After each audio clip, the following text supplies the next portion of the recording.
Assalamualaikum warahmatullahi wabarakatuh. Perkenalkan, kami dari kelompok 1 tafsir yang berjudul ayat-ayat tentang akhirat. Anggota kelompok kami Ahmad Pakih, Abdul Qofur, Alia Inayah, Ella Hayati Nufus, Ripah Rahmawati, dan saya sendiri Salsabila Nakiyah. Pada kesempatan kali ini, kelompok kami akan mempresentasikan ayat-ayat tentang akhirat. Nah, pembacaan yang pertama Quran Surat Al-Hijr ayat 39-40 yang akan dibacakan oleh Ahmad Pakih. Kepadanya saya persilahkan. Bismillahirrahmanirrahim. Assalamualaikum warahmatullahi wabarakatuh. Perkenalkan, nama saya Ahmad Fakih. Di sini saya akan membacakan Quran Surat Al-Hijr ayat 39 dan 40. A'udzu billahi minasyaitonir rajim. Bismillahirrahmanirrahim. Qala rabbi bima aghwaytani la'uzayyinanna lahum fil ardi wa la'ughwiyannahum ajma'in. Yang artinya, iblis berkata, Tuhanku, oleh karena Engkau telah memutuskan bahwa aku sesat, aku pasti akan jadikan kejahatan terasa indah bagi mereka di bumi. Aku akan menyesatkan mereka semuanya. Illa ibadaka minhumul mukhlasin. Yang artinya, kecuali hamba-hambamu yang terpilih di antara mereka. Ya, itulah tadi pembacaan Quran Surat Al-Hijr ayat 39 dan 40. Penafsiran dalam Surat Al-Hijr ayat 39-40. Iblis berkata, Tuhanku, oleh karena Engkau telah memutuskan bahwa aku sesat, Kau pasti akan jadikan kejahatan terasa indah bagi mereka di bumi, dan aku akan menyesatkan mereka semuanya. Kecuali hamba-hambamu yang terpilih di antara mereka. Allah menceritakan perihal iblis dan pengembangkangan serta keangkuhannya bahwa ia berkata kepada Tuhannya, oleh sebab Engkau telah memutuskan bahwa aku sesat. Sebagian ulama mengatakan bahwa iblis bersumpah atas nama penyesatan Allah terhadap dirinya. Menurut kami, makna ayat dapat ditakwilkan bahwa karena Engkau telah menyesatkan aku, pasti aku akan menjadikan mereka memandang baik perbuatan maksiat di muka bumi. Yang dimaksud dengan mereka ialah anak cucu dan keturunan Adam alaihissalam. Dengan kata lain, iblis mengatakan, sesungguhnya aku akan membuat mereka senang dan memandang baik perbuatan-perbuatan maksiat, dan aku akan anjurkan mereka serta mengiring mereka dengan gencar untuk melakukan kemaksiatan, dan pasti aku akan menyesatkan mereka semuanya. Yakni sebagaimana Engkau telah menyesatkan aku dan menakdirkanku menjadi sesat, maka aku akan berupaya keras untuk menyesatkan mereka kecuali hamba-hamba Engkau yang ikhlas di antara mereka. Selanjutnya Quran Surat Yasin ayat 81-83. A'udzu billahi minasyaitonir rajim. Awalaisal ladzi khalaqas samawati wal arda biqadirin ala an yakhluqa mithlahum. Bala wa huwal khallaqul alim.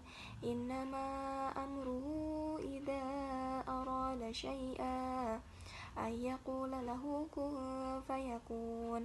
Fasubhanalladzi biyadihi malakutu kulli syai'in wa ilaihi turja'un. Artinya, dan bukanlah Allah yang menciptakan langit dan bumi mampu menciptakan kembali yang serupa itu. Benar, dan Dia Maha Pencipta, Maha Mengetahui. Sesungguhnya urusannya apabila Dia menghendaki sesuatu, Dia hanya berkata kepadanya, jadilah, maka jadilah sesuatu itu. Maka Maha Suci Allah yang di tangannya kekuasaan atas segala sesuatu, dan kepadanya kamu dikembalikan. Selanjutnya tafsir Quran Surat Yasin ayat 78-80. Yang pertama ayat 78, pada ayat ini tuh dijelaskan tentang keraguan kaum kafir Mekah terhadap adanya hari kebangkitan. Mereka itu berpendapat hal tersebut karena telah melupakan asal kejadian masing-masing. Mereka itu diingatkan bahwa Allah telah menciptakan mereka itu dari setetes air mani, sehingga mereka lahir berwujud manusia yang hidup dan utuh.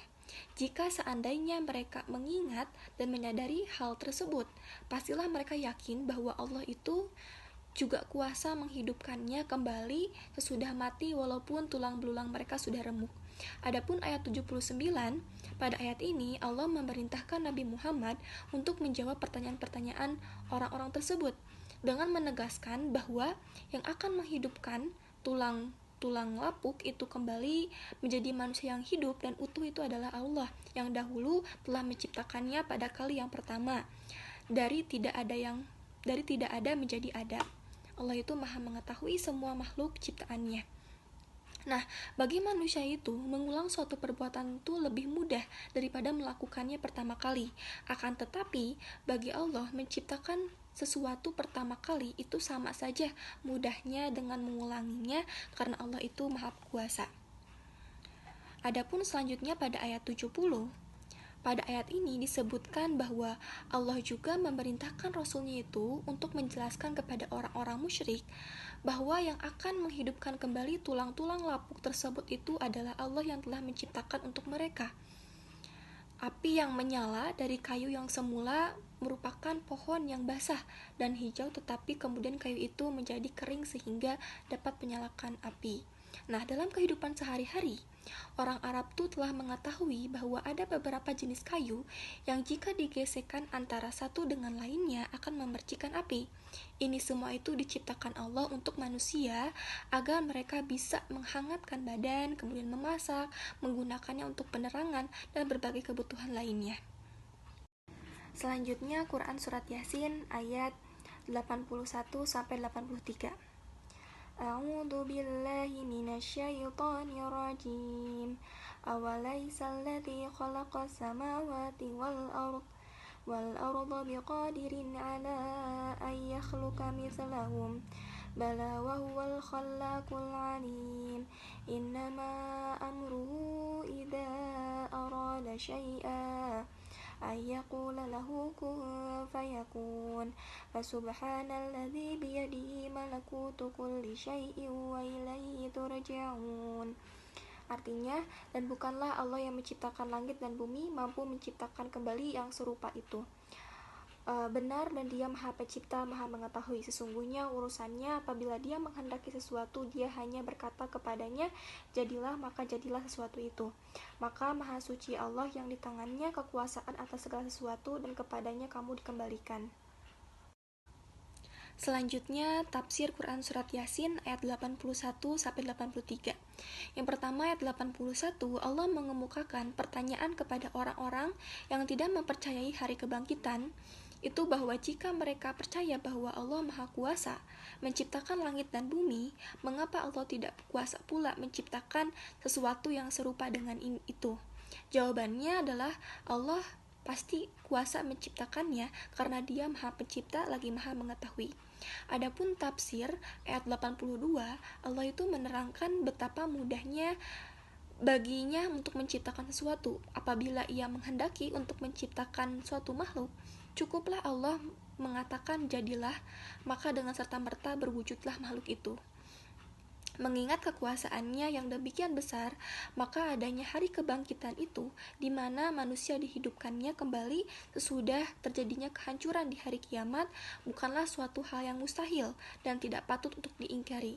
Adapun ayat 83, tafsirnya itu orang-orang beriman pasti berkata bahwa Allah Maha Suci.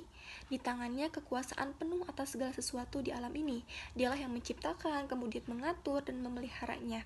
Kepadanya semua makhluk dikembalikan. Nah, pengakuan dan keyakinan semacam ini pasti timbul apabila manusia menggunakan pikiran sehat untuk memperhatikan isi alam ini semuanya yang menjadi bukti bagi kekuasaan Allah. Demikian tafsir Quran Surat Yasin ayat 78-83. Di sini saya akan membacakan surat Qaf ayat 21 dan ayat 22. A'udzu billahi minasyaitonir rajim. Waja'at kullu nafsin ma'aha sa'iqu wa syahid. Laqad kunta fi ghaflatin min hadza fakashafna 'anka ghita'aka fabasaruka al-yawma hadid. Artinya, setiap orang akan datang bersama malaikat penggiring dan malaikat saksi. Sungguh kamu dahulu lalai tentang peristiwa ini, maka kami singkapkan tutup yang menutupi matamu sehingga penglihatanmu pada hari ini sangat tajam. Selanjutnya ada tafsir dari kedua ayat ini. Yang pertama, pada ayat 21 surat Qaf. Pada kalimat waja'at kullu nafsim ma'aha sa'iqu wa syahid, dan datanglah tiap-tiap diri bersama dengan dia seorang malaikat pengiring dan seorang malaikat penyaksi. Yang dimaksudkan malaikat di sini yakni malaikat yang mengiringnya ke padang mahsyar dan yang menjadi saksi terhadap semua amal perbuatan yang telah dilakukannya. Demikianlah ini makna lahiriah dari ayat ini yang dipilih oleh Ibnu Jarir. Kemudian Ibnu Jarir pun meriwayatkan melalui Ismail ibnu Abu Khalid dari Yahya ibnu Rafi Maula Sakif yang mengatakan bahwa Utsman bin Affan ketika berkhutbah ia membaca ayat ini. Lalu Utsman mengatakan bahwa malaikat pengiring yang menggiringnya menghadap kepada Allah dan malaikat penyaksi yang menyaksikan semua amal perbuatannya.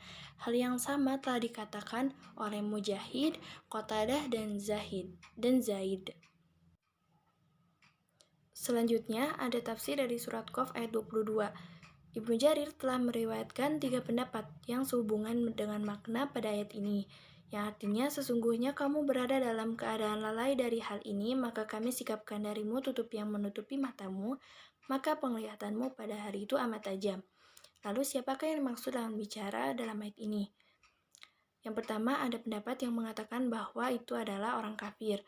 Pendapat ini menurut riwayat Ali ibnu Abu Thalha dari Ibnu Abbas radhiyallahu anha. Dan pendapat yang kedua ada yang mengatakan bahwa lawan bicara yang dimaksud adalah semua orang, baik yang bertakwa maupun yang durhaka. Pendapat ini dipilih oleh Ibnu Jarir. Dia menukilnya dari Husain ibnu Abdullah ibnu Ubaidillah dari Abdullah ibnu Abbas. Dan pendapat yang terakhir, yang ketiga, yang mengatakan bahwa lawan bicaranya itu adalah Nabi SAW. Pendapat ini dikatakan oleh Zaid ibnu Aslam dan anaknya. Cukup sekian dari saya, selanjutnya akan dilanjutkan oleh rekan saya.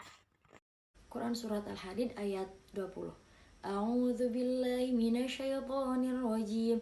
Bismillahirrahmanirrahim.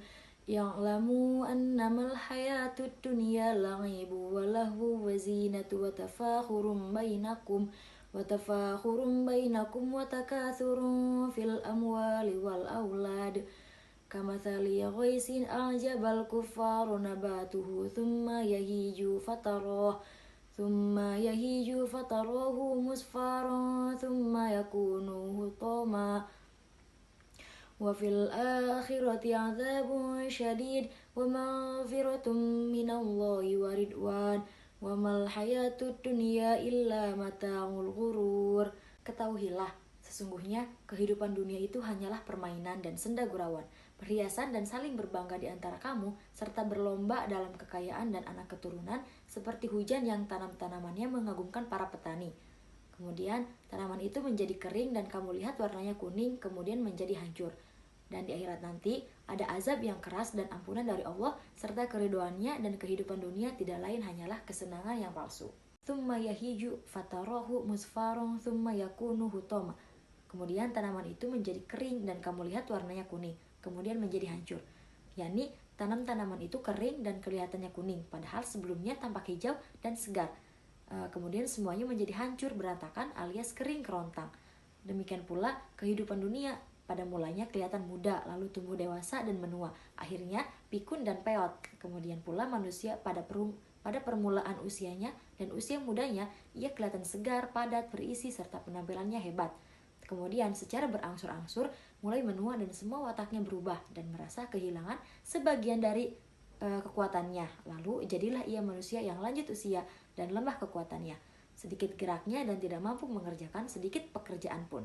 Sebagaimana yang disebutkan oleh Allah Subhanahu wa taala dalam firman-Nya, Allahul ladzi khalaqakum min dha'fi, tsumma ja'ala min ba'di dha'fi quwwatan, tsumma ja'ala min ba'di quwwatin dha'fan. Wa syaibatan yahlaku ma yasha'u wa huwal alimul qadir. Allah ialah yang menciptakan kamu dari keadaan lemah, Kemudian dia menjadikan kamu sesudah keadaan lemah itu menjadi kuat. Kemudian dia menjadikan kamu sesudah kuat itu menjadi lemah kembali dan beruban. Dia menciptakan apa yang dikehendakinya dan dialah yang maha mengetahui lagi maha kuasa. Quran Surat Ar-Rum ayat 54.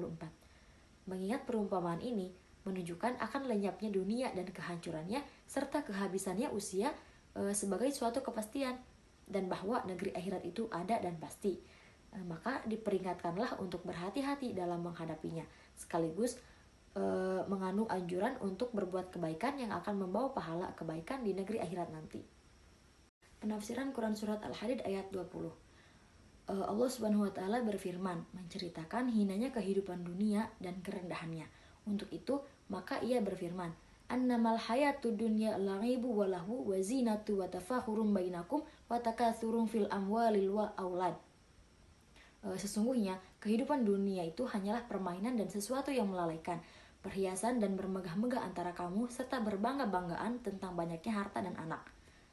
Kemudian Allah Subhanahu wa Ta'ala menggambarkan tentang perumpamaan kehidupan dunia, bahwa sesungguhnya kehidupan dunia itu adalah kemewahan yang fana dan nikmat yang pasti akan lenyap.